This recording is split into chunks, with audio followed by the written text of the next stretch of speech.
Hello, good day everyone. Today we will see how to change the font style of dimension text in AutoCAD in just a minute. Okay, let's see. Go Annotate tab, select dimensions,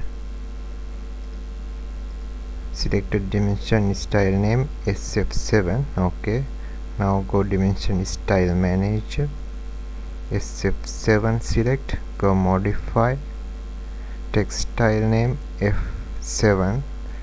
Click on this dialog box, F7 select, font name change,